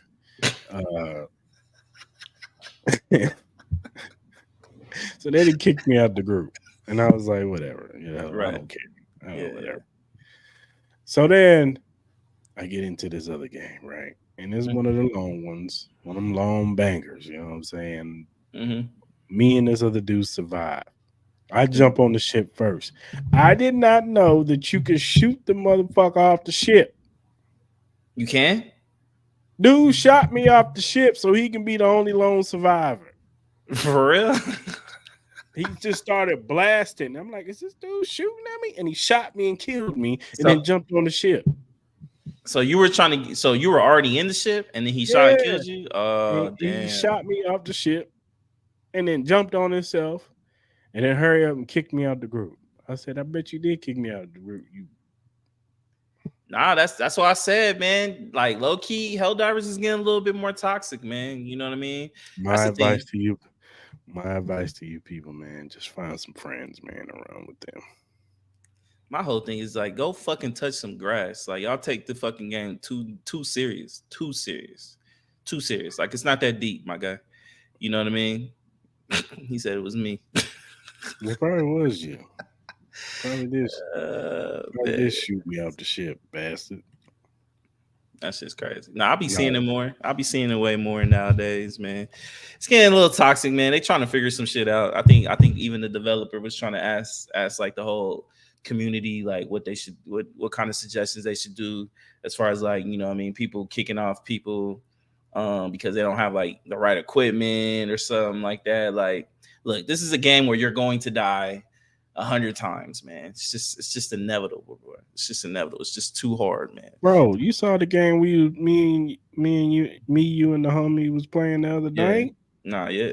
Both games. We struggle. You know what I mean? And we had all the right. I know we had all the right. Yeah, nah, we had that. Motherfucker gonna get arthritis trying to play this motherfucker, bro. It's just crazy. You heard me after the game. I was like, holy shit. Nah, for real, man. That thing was crazy. Especially on the harder levels, dog. It's crazy, dog. Like you get like 20 Titans and shit and 10 Chargers and shit. And I'm like, bro. We not like you saw they got like the big machine that's supposed to be coming. Like they're supposed to be doing that. It's gonna be like 15 of them. Yeah, but they got like I guess they're gonna have better weapons though. I saw this one. It's like it looked like an assault rifle, but it's like a one shot, like DMR or some shit like that. But it does pretty good damage. So you think this is gonna slowly turn into like Call of Duty toxic? You think it'll get to that point? If motherfuckers continue to shoot niggas off the ship, hey man, like Call of Duty, like. You get called the N-word a lot in Call of Duty, but of course. But yeah, I've already been called. It's only happened to me one time, but you know, I've already been called like you know, Curious George, you know, shit like that. You know what I mean? Like, yeah, man, it's my advice to you people: find some friends and just run with them, man. Don't. I mean, if you have to get your feet wet, you got to run with some people. Just run with them, but hopefully, their mic is not turned on. Nah, not at all. And even then, you're not safe because you're not. Shot me was on the mic. You're not at all. So I was just saying, man, just run with your boys, man. Just if you got some friends that you can run with them, man. If you can't, make some friends and run with them, man, because it's getting bad out here, man. We trying to fight for democracy out here. We got to fight our own people, man. Shit, hey man, dealt with the same thing in the real war, dog. This is true. You know what I mean? Never seen the Tuskegee Airmen, dog. You never seen that shit? Turn PS5 to a brick recorder. That's funny. Nah, you could do that shit too. Well, man, we don't snitch around us. You been playing anything else? I mean, I go back and forth. I play Madden. I'll jump on some GTA 5. I need to get back on Last of Us too. Yeah. I'm kind of low-key just buying my time until college football comes out. There ain't really nothing else coming out. I'm waiting for only thing I'm waiting for is Akuma to come out for Street Fighter 6. I see that. He old and shit. Got gray hair and shit. Like Akuma, man. He's probably one of the hardest Street Fighter characters of all time, dog. Probably one of the illest fighting characters of all time, man. He cold. So I'm waiting for that. Besides that, college football. I ain't really no other games I'm really like. I need to let go of some of these DLCs on Mortal Kombat, man. Maybe like a lot of people have been talking Peacemaker about was like cool. I haven't tried Peacemaker yet. You tried it? No, but I've seen this gameplay. It's nice. No, I look cool. I haven't tried them out yet, but a lot of people have been complaining about Mortal Kombat just in the state that it's in. Like they said, the gameplay is fun, but overall, just the communication from the Mortal Kombat devs, and how slow it's been trying to get new characters and new DLC, and Because all usually the DLCs be out like that.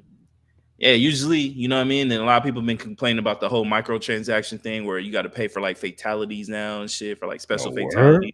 Yeah, for like special, so they've been doing it for like the special fatalities, like kind of like their more seasonal fatalities and stuff like that. You have to pay. And it's like anywhere from like $10 to $12 you got to pay per fatality. So people have been complaining about that. Obviously, Warner Brothers has been changing. I think we even talked about it in a situation where they're starting to go more for kind of like the free to play style type of games where it's more microtransaction-y, you know what I mean, stuff like that. Obviously, they're under the whole restructuring program that they've done, with obviously with HBO and Paramount, that's all kind of like under one umbrella. So people are pretty worried about kind of like the direction they're all going. So we just got to see what's up, man. Have you seen the new PS5 Pro specs? Mm-hmm. What you think? You gonna copy? No, I just got this one. No. Yeah, you finally did. Yeah, you finally got the PS5 Pro. It took you long enough. PS5, it took you long enough. Yeah, I just got this one. We're not doing it. Well, if they did like a PS5, what would you rather want? A PS, if you could get one, either a PS5 Pro, which is going to come out, or there's supposed to be rumors of like a PlayStation 5 handheld, like not the one that came out, but like a real true handheld. Like it's like, you know what I mean? Like you don't need to be connected to Wi-Fi and stuff like that. All right, handheld. I hope they do another handheld. I miss the PSP. PSP used to be hard. I used to like that. I used to like the PSP I remember my old Sega Game Gear. Remember the Game Gear? I used to play that joint, man. I had the George Foreman boxing game. I used to play that shit religiously. And NBA Jam. I had the Evander Holyfield. Oh, the Evander Holyfield one? Mm-hmm. Yeah, it was pretty cool. I had the Sega Genesis and the Super Nintendo hookup. So who you think had the better fighting game? Mike Tyson, George Foreman, or Evander Holyfield? I mean, come on, Mike Tyson Punch Out is classic, bro. It is. Come on, man. Even though it was goofy as shit, it was still. They had memorable fight. Glass Joe from the jump. Don Flamingo. Mm-hmm. What was the name? Was it Ball Bull when he backed up on you? Oh yeah, I remember that. Yeah, I remember that one. What was that? The Iron or the Great Tiger? Was it Iron Tiger? Great Tiger? Where he did the spin? Mm-hmm. Yeah, the hippo. Yeah, yeah, man. Come on now. They need to drop a boxing game. Some. I gave that up. Well, they're supposed to be dropping Undisputed sometime this year. That's what they said. They're supposed to be dropping Undisputed this year. Man, it's gonna be sad if GTA 6 comes out before Undisputed. Just give it up. It's gonna come out this year, dog. I wish they would do like another Ready to Rumble. Like Ready to Rumble was fun. I don't know why they don't do like another one like that.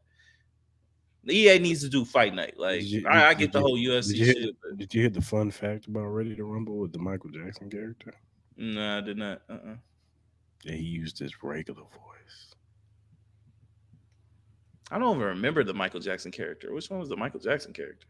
He was Michael Jackson. I don't remember that shit. He dressed just like Michael Jackson and everything. He did the moves. He did the moves and shit. No, I don't remember that shit. Yeah. Did you see this? They dropped a couple movie trailers today. Mm-hmm. Did you see this new horror movie trailer? Which one? The perspective of the killer? No, I did not. What is it called? What's it called? Nature of Violence. Mm-hmm. Looks like Jason. That's what it looked like. It looks like you're following Jason, and he's killing people, but it's supposed to be from his perspective. Oh, okay, that's interesting. Usually, you have the perspective of the victims and all that. Yeah, So. no, it's from the perspective of him. No, I'm interested in that. I would be Because interested in that. it looks like Jason because it's by a lake and he's walking around, he's bald headed, all dingy, messed up. You don't see his face, you only see the back of his head. Oh, so this is kind of like a first person Mm-hmm. view style or something like that. Kind of third person, Third kind of person. yeah. Mm. But yeah, I'll have I'm to watch the excited. trailer. I haven't seen that trailer. I have to watch it. And then they dropped the new trailer for the Aliens movie. I did watch that. I'm excited for that. That looked really good. Hopefully, it's good. I actually like the last Alien movie that came out. I think that one was good. The timeline is from between Alien and Aliens. Okay. Now I'm excited for that. The trailer looked really good. It looked really, really good. I love the atmosphere, the way it showed. Just like the last what was the last one? Predator. You seen the last Predator movie that was on Hulu? That movie was amazing. Prey was amazing. That was really supposed good. to be doing another one. Yeah, no, they should be. That one was really I think good. old girl's gonna be in this one too. It's supposed to be like some years later or whatever. Yeah, no, there's good. Very good. There's a scary movie coming out, I think this week or next week. It's called like The Omen or something. Yeah, I saw that. I think I'm gonna check it out. That one looked very interested in that. Very interested in that. What other movies are coming out? Like, ain't the Planet of the Apes movie coming out soon? When that come out? I think next month or in May. April? Might be May. Okay. It's Fandango. Let's look at Fandango real quick. I'm still mad they pushed back Batman 2026, man. Shit. Hey man, you know what? I ain't tripping. I be wanting them to get these. We always complain about these movies not right. Let them get that shit right. They say anything about the Blade movie yet? No. Still working on it, I guess. So you got Godzilla, King Kong coming out. Mm-hmm. You got the movie I want to see is this Monkey Man movie.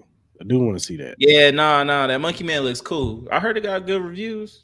Oh, did you see the Crow trailer? I did not. Who's playing? The dude who played it? Bill Skarsgård, I think his name is. I don't know who that is. He played the clown. Mm-hmm. I don't know what he even looks like besides without the clown makeup on.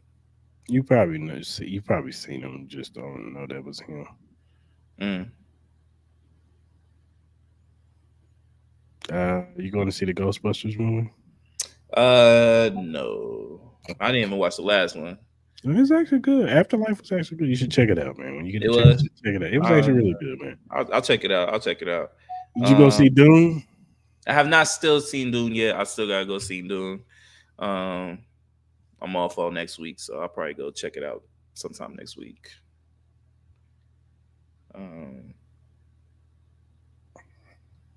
Yeah, I don't know what else coming up. I know that Quentin Tarantino's supposed to be doing another movie. Obviously, Deadpool coming out. I want to see that. Yeah, it's supposed to be his last movie. You gonna watch the Joker movie? No. Nah. Once they said it was a musical, I was out. Oh, I saw they're doing another Quiet Place. Yeah, that looks good. That's supposed to be the prequel. I'm not watching that Twisters movie. I'm not watching that one. I'm good. Bad Boys 4. I'll support the black community, but I'm not really looking forward to that. I'm gonna check it out. The last one was terrible, bro. Will Smith got shot like 20 times. How the fuck that motherfucker survived, dog? That was alright. It wasn't that bad. Nah, that shit was bad, dog. Borderlands, I don't know. Oh, you know what I'm excited for? What? The new Beetlejuice movie. I'm excited for this new Strangers movie. They're doing another Strangers. That looks good. I'm excited for that. I'm really excited for that. You see the new Mad Max Futurosa?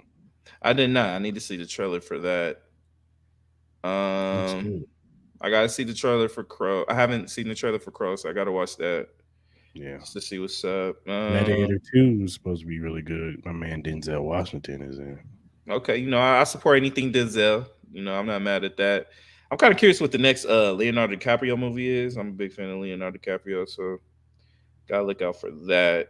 They're making a Borderlands movie. Yeah, I've never played that game. Kevin Hart's in that shit, so I don't know how that shit's gonna go. Yeah, that's all the ones I see right now. When's the Monkey Man come out? Monkey Man already out? No, it's coming soon. I think it comes out in a couple weeks. Still Yo, have you sat and watched? Because I know you're a Max. Have you watched that Quiet on the Set documentary yet? I have not. I have not seen that. I've seen like everybody talking about it, but I have not seen it yet. Have you seen it? No, I don't want to check it out. What's it on? Is it on Hulu? No, it's on Max. Oh, it's on HBO Max? Mm-hmm. Oh shit. No. Maybe I'll watch it maybe I'll go watch it tonight before I go to sleep. Yeah, it said it's fucked up. Dan Snyder, man. Nasty human being. He looked like a nasty human being as you look at him. It's Hollywood, dog. It's Hollywood. Oh, what do you think about they finally approved the Hollywood over in Summerlin? What you think? Oh, did they? Yeah, they finally approved the development of it, so they're gonna start building. Some interest rates about to go up. Man, for real. Man, we got to get in a movie or something, man. Hey, bro. You know what I mean? Put me in a movie. Put me in a toothpaste commercial. I don't give a fuck. Man, I'll be Red Bull commercial. I'll be goon number one. Get beat the hell up. I don't care. Whoop my ass. Motherfucker gonna be doing like some like fucking venereal disease medicine commercial or some shit. Hell no. Doing that. I know there's this one commercial. I think they do stuff for like upset stomachs and shit, and they sing this song and do this dance for it and shit. Upset stomach diarrhea. Yeah, I'm good. I'm good, yeah, bro. I'm not doing that shit. I'm not doing no Kentucky Fried Chicken commercials either. Why not, man? I'm good, bro. And Dave was like, man, we'll give you 5 G's for a Kentucky Fried. No, you gotta pay me at least a little bit more than that. Give me like 20. What? Give me 20,000. Just have some chicken in front of you and act like it's good. Kentucky Fried Chicken ain't even. No, I ain't gonna say nothing. That could be a feature. Let me not say nothing, man. I'm trying to think about the long term. Like, you know what I mean? I don't want to say nothing negative that may like fuck up future endeavors, and you know what I mean? I'm not gonna do that. I gotta bring this back. Smart game, but dog. You said nah, I ain't say nothing. You ain't got nothing on tape on me. I ain't say nothing about no company, bro. But you said, no, I'm gonna say it. Look, KFC. Hey man, back in the day, used to be fun. You need to bring back them wings. The honey barbecue joints. It was the hot wings. They didn't bring them back. I haven't had KFC in so long, bro. I can't even tell you how long it's been. It's probably been since I was in high school. Don't do it to yourself, man. It's nasty. It's nasty. Yeah, the homie said they tried the little little chicken pizza thing. Oh, you know what I want to try? What? Those new what's them little pizza things? Is Little Caesar? Oh, the Little Caesars. Yeah, I'll be seeing that shit all over the timeline. People be going hyped over these. They said them things is real, man. Like crack. Little cupcake pizzas or whatever they are, or something like that. It's crack, man. So what they got like pepperoni inside or something? Mm-hmm. I'm gonna have to try it. Oh, I finally went to this place called Carved, bro. Their sandwiches are fire. Or is that it? Fire. It's like literally like down the street from me. It's fire. It's at the Gramercy. So it's fire. It's fire. I went to a Thai place yesterday. It was pretty good. What's it called? Thai or cafe or something like that. Okay. Yeah, I need to try this. The homegirls tell me about some like sticky rice, mango sticky rice or something. I've never had that. I want to try it. Yeah. I want to give a shout out to UNLV basketball team. I know you guys didn't make the tournament, but you're in the NIT and you got past the first round. They won. Who they play? Princeton. They beat Princeton 87 or 84 to 77, I think. So they play Boston College. So shout out to the men, man. They play at Boston College or at UNLV? At Thomas and Mack, either Saturday or Sunday. Ooh, might have to go to the game. Check it out. Support UNLV. This man said, I went to my kitchen. Anyway. You got anything else, player? Nah, man. You know what I mean? I gotta wake up mad early. Get ready for this March Madness stuff.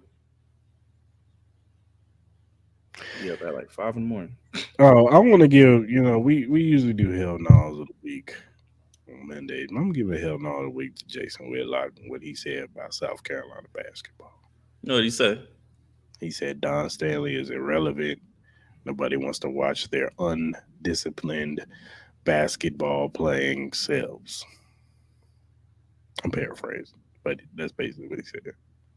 Sooner or later, we just got to stop acknowledging this man's existence, bro. We really got to. You know what I mean? Like, he always going to say some off-the-wall shit that's going to really show his disownment of black people. You know what I mean? So yeah. He's a bum. All right, man. Maybe if he was drinking some Glitch energy drink. Nah, man. Don't give him nothing. Piece of shit. Don't give my man nothing. Probably fucking got high diabetes anyway. He probably don't need this shit anyway. But anyways, Glitch energy drink. Shout out to Glitch. The drink offers a wide range of delicious flavors to suit everyone's taste preferences, whether you're into fruity flavors like Maui Punch, Cherry Bomb, Blue Smurf, grenades. There's something for everyone. Glitch energy drink is not only great for gamers and workout warriors, but also for everyday people who simply need a boost of energy. It's a healthy choice you can feel good about. You can find more information and purchase Glitch energy drink at glitchenergy.com. Remember to use the promo code ChrisStyleMall. Get 10% off your purchase. Start enjoying these good, delicious drinks, man. So, use the promo code, man. Shout us out when you guys do. Tag Glitch, tag us, man. Trying to save you some money, people. It's rough out here. 10% could go a long way. What y'all think of Ryan and Devin? I think Ryan. I got Devin winning. I think the whole situation with the way Ryan's mental state is, I'm like, it seems like he's getting a little bit better, but I just don't think it's going to change anything. I think there's still a lot of holes in Ryan Garcia's game. You know what I mean? I think he's still too prominent on trying to throw that, the left hook? So, Devin Haney's going to outbox him. It just is what it is at this point. I'm still watch, though. I'm going to still watch. Prayers and blessings to Derrick James, man. You look stressed out. Yo, when my man was doing the slow-mo boxing and shit, he was like, bro, he getting paid good, though. I'm sure he getting paid. I'm sure he's ripping the checks he's about to cash off this shit. So. Ever since their expenses just not been good for Derrick James. Oh, I wanted to ask you, like, obviously, we already know what's up, but I wanted to know your thoughts on Canelo. He finally spoke about, Benavidez and all that. It seems like he's talking a little bit more shit nowadays. About Bruno. Go ahead. No, they're talking. I just want your thoughts, like, kind of Canelo Alvarez's new, like, kind of like persona now. Like, he talking more shit, but he said he ain't finding Benavidez don't really offer nothing but 25 more pounds, and that he'll only fight him if some promoter, offered him $150 to $200 million for the fight. It's all bullshit because the Saudi Arabia motherfuckers say, I got that right here in this duffel bag right here. Let's do it. Yeah. You fight, what's your name? Such and such. Mm-hmm. I got that right here for you in this bag. Come on. You think the more he talks to me, the more he like makes his career look even worse? I'm not gonna say that. Canelo's gonna be a Hall of Famer. Let's just go. As much as we. No, I'm not talking about him as far as like boxing. I'm just talking about him in the eyes of the people, though. You know what I mean? No, because his true fans are still gonna love him. Think so? Yeah, they're still gonna love him. Look, let's be real. The casuals don't know who David Benavidez is. They don't. They just think he's some kid screaming at the moon right now. Mm-hmm. We know who David Benavidez is because we watch boxing, but people don't know. The casuals don't know who David Benavidez is. So they're like, who is this dude? You know what I'm saying? So they will know who he is once he beats the fuck out of whoever he's gonna fight next, and the winner of Bivol and Bitter Beef. I'm gonna be real with you. He would serve better versus Beterbiev. I think Bivol will give him problems. I just think Benavidez is just too big for both. I think he's just a bigger man. I hear you, but I think Bivol would outbox him. Nah, I can't say that. I can't I say think that. I think he would outclass him. You think so? I, yeah, I do. I can't see that. I can't see him being outclassed. I think I think he'd outbox him, and I think his chin is harder than what people give him credit for. So, Who, Bivol? mhm. I think it is, but at the same time, I think when he fought Canelo Alvarez, he was the bigger fighter. I think him controlling the distance of the fight was, I think it was easy. I Of think course. with this, like, I gotta watch tape to see if Bivol has fought anybody bigger than him. I don't think Bitterbeef is bigger than Bivol. I think Bivol's a bigger fighter, ain't he? As far as like length and size, ain't he the bigger fighter? Ain't he taller? But the same height. I, Ain't same height. I don't know. I think it'll be But tough. now, as far as box office, the better fight will be Bivol and Benavidez because they are both gonna like try to kill each other. No, like, I'm excited for the fight. When's that fight? In June or something?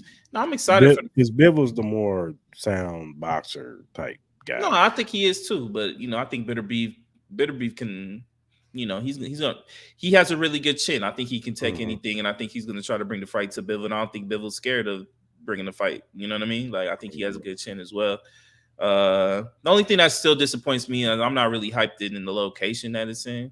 I know, like, it doesn't matter, like, we're gonna get the fight and all that, but I just think the atmosphere is just not really good. You know what I mean? For fights like this, I think this would have been better in like one of their hometowns or like maybe a central location to both of them where, you know what I mean? Like, you get that real atmosphere of the real fans of both of the fighters in the actual building. I think that would be way more of a real feeling of a great intense fight. I just think the locations of these Middle East fights are just terrible. Like, they seem so dead, even in like bigger fights. Like, I just, energy is just not there for me. Like, I'm just not excited for that shit. That's what sucks about the whole situation with and shout out to the Saudi Arabian prince. Yeah, he's like the prince or something of that region. Yeah. But shout out to you, sir. I don't mean no ill will towards you. Nah. But I think you need to either pay some actors or something. Something, man. Like, no, for real, because it's like, no, I really appreciate him trying to give us these fights. Like, he's really trying to be the Dana White of boxing. And it's like, I appreciate it. I really do. And I get it. You want to spend all this money. You want it in your home country. You want it to be in a place where you can be comfortable and you have it and you watch it for your amusement and all that. I totally understand. But for me as a consumer, and I think for majority of people, I think the timing of it is just weird. It's just weird, having it being 1 in the afternoon, 2 in the afternoon. But you get over that. At least you're up. At least it's not some ridiculous shit where you got to be up at like 2 in the morning type of shit. Like when we were trying to watch the fucking Fulton fight against the new, like that shit was nuts. I was so mad at myself. I even did that shit to watch that ass whooping. But anyways, yeah, I was mad. But anyways, it's just like, bro, like, if you're gonna do these in Middle East, at least let it be more opening to, like, I don't need to see your whole group of people like just chilling, like not giving a fuck, like, at all. Do what the WWE does, man. Pump in the sound, man. Just pump it in. Like, put in a CD track or some shit with like audience noises or something, bro. Like, come on, man. It's just so dead in there, bro. It really is. Because they don't care. I know they don't care, but I don't know, man. They got to figure something out, though. Probably a bunch of princes and rich motherfuckers up in there. They don't give a damn. Yeah. All right, man. Well, whatever streaming platform that you use to listen to your podcast, whether it be Apple, Google, Amazon, Spotify, iHeartRadio, whatever you use to listen to your podcast, Chris Alamo Podcast is available on there. Also, if you're first time watching on YouTube, hit that subscribe button. hit that like button, hit that notification button. So when we do our live streams on Mondays at 12 p.m. Pacific Standard Time, we do our lives on Wednesday night around 9:30 Pacific Standard Time. Go ahead and peep in with us and, talk about these topics with us. Be in the comment section. Give us your point of view on the topics that we talk about. So go ahead and do that. And whatever social media platform you use, whether it be Twitter, Instagram, Facebook, TikTok, Threads, Twitch, go ahead and follow us. We will follow you back because we are regular guys who like to talk sports, entertainment, and life. So go ahead, hit us up, man. Give us feedback, critiques, uh, topics, questions. If you have a topic or a question that's pertaining to sports, or entertainment, or just a regular life question or topic, and we like it, we will bring it up and we'll shout you out on the show. So go ahead and hit us up, man. We want to interact with the people and give you all the best content that we can give you on this podcast. So we are for the people, and that's what we are here for. So, all right, y'all. Until Monday, we out.